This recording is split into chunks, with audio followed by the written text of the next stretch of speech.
here's Lucy. How many of you ever heard of Lucy? Oh, quite a few of you, all right?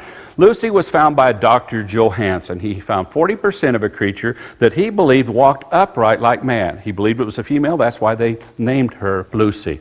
You notice her head? Did they find all of her head? No, they just found a few bones, all right? And take a look. Do you see any hands and feet for Lucy?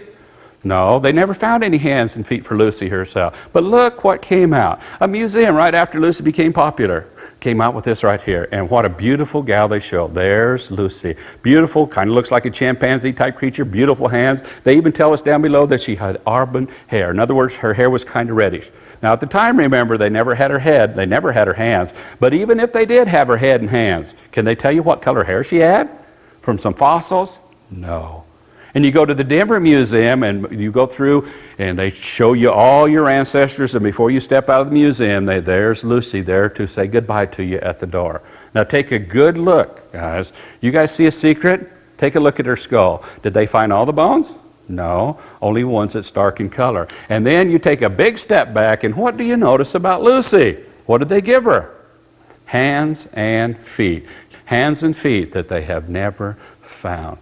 Thousands and thousands of people go through these museums like this. They see information like this. They don't know that what they're looking at is mostly artwork. They don't know to ask, what's that question? What's the evidence? So they believe what they see. You guys need to start asking that question. Don't believe all the pictures. Start asking that question. What's the evidence? Don't be fooled.